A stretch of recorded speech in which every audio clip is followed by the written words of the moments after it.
Heavenly Places, a devotional by Ellen G. White, Pattern for Children and Youth, July 26th. And Jesus increased in wisdom and stature, and in favor with God and man. Luke 2, verse 52. While on earth, Christ lived in the home of a peasant. He wore the best garments his parents could provide, but they were the humble garments of the peasants. He walked the rough paths of Nazareth and climbed the steeps of its hillsides and mountainsides.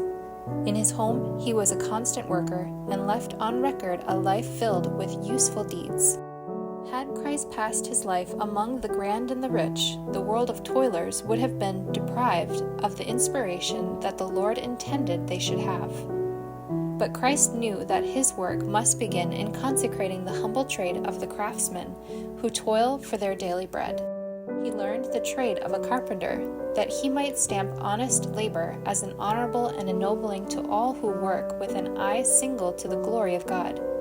And angels were his attendants, for Christ was just as truly doing his Father's business when toiling at the carpenter's bench as when working miracles for the multitude.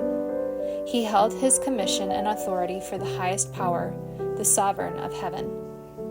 Christ descended to poverty that he might teach how closely in our daily life we may walk with God.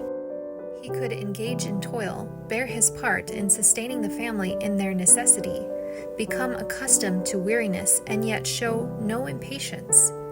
His spirit was never so full of worldly cares as to leave no time nor thought for heavenly things.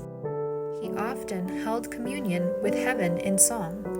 The men of Nazareth often heard his voice raised in prayer and thanksgiving to God. A fragrant influence was diffused to those around him, and they were blessed. His praises seemed to drive away the evil angels and fill the place with sweet fragrance. His life was in conformity to the life and character of God. His childhood and manhood ennobled and sanctified every phase of practical life. He was a perfect pattern in every place. He passed through the experience of infancy, childhood, and manhood without a stain upon his character.